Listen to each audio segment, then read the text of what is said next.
Good afternoon. This is Darin Miller with CDL University. We are going to have a short Facebook live today, but it's something that I've been wanting to talk about for the last 2 weeks, and I just haven't had the time to sit down and visit with everyone about it. But I want you, if you're tuning in or if you're going to listen to this after we do this online, I want you to listen up and I want you to pay very close attention to what I'm saying.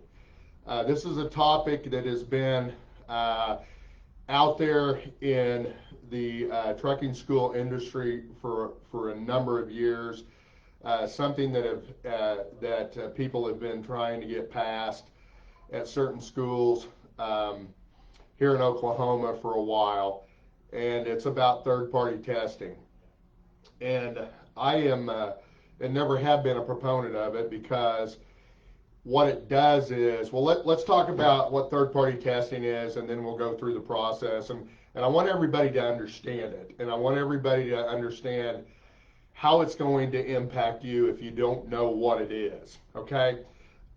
Typically, third-party testing came about here in Oklahoma because the Department of Public Safety was testing so many people and that they didn't have enough manpower, didn't have the funding to be able to put the number of people through the testing process to get their commercial driver's license, their Class A.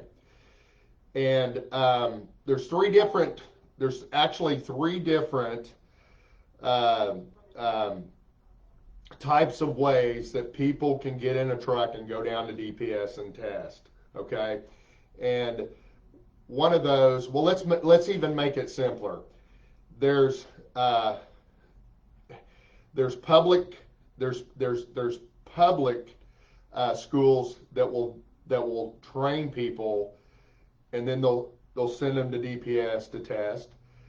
There's private schools that have only had the option to send people to DPS to test to get their CDL. And then there's private companies, and those private companies will train people on their yard. They'll hire somebody, they'll train people on their yard, and then they'll send them down in one of their trucks to be tested, okay?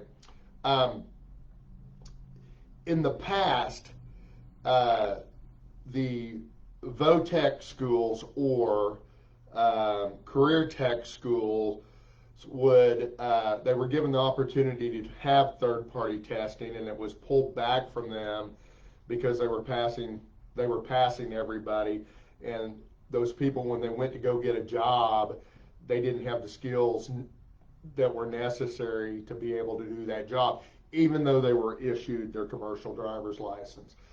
But third-party testing came about here in Oklahoma strictly for the fact that people weren't passing their CDL tests because people weren't being trained properly. We've never had that problem here at CDL University.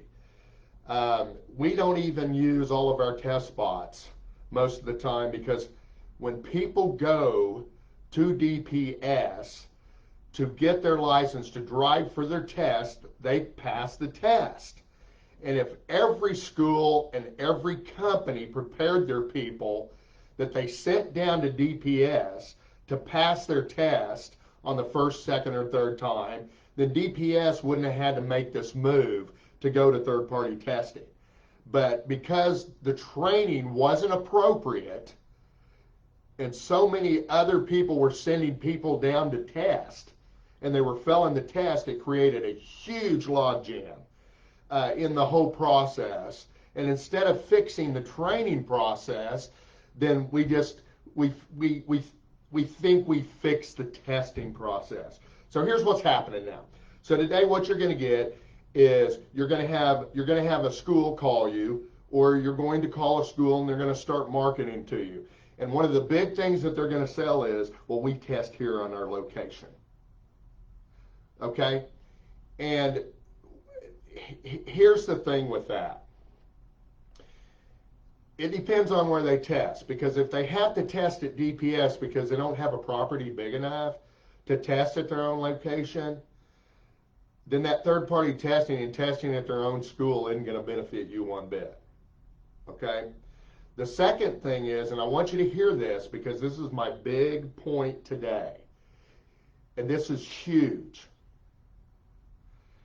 I don't care if you get your CDL. Let me rephrase that.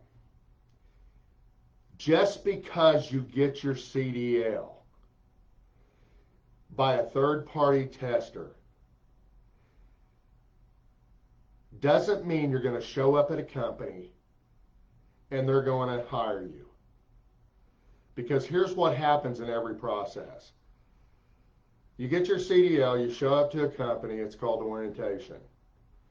They're going to put you in a truck right when you get there that day. If you don't know how to drive, if they don't perceive something in you that you know how to drive safely, and you can't do what they're asking you to do, that orientation, they send you home. You don't get the job. All right? You have got to know how to drive that truck and how to drive that truck safely whenever you show up to go to work for somebody.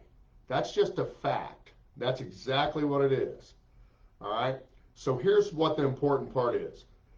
The important part is not the testing of it, because if you know how to drive properly, why in the world would you be scared to go down to DPS to take a test with DPS? Matter of fact, at the Department of Public Safety, I would rather pass a test there than at a school that has a third-party tester. It's more legit. You have better skills if you can do that. And when you get your CDL, you're more prepped to keep that job that you went to go for to earn that job. So I want you guys to know that is the most important thing you need to think about. You need to look at the school that you're going to. You need to look at the curriculum that they're teaching. You need to look at the way that they're teaching it. You need to look at their successes and not the way that they cut corners to help you slide by. I mean, that's just a reality. So I'm just telling everybody, now there's no excuse. It's out there. It's going to be on YouTube. It's going to be out there for the world to see. There's no excuse for people to make that kind of mistake, okay? If you have any questions, give us a call here, 405-702-4333. We want to talk to you because we are literally here to help you be successful as a truck driver, not just to pass a test. Have a wonderful day. Talk to you soon.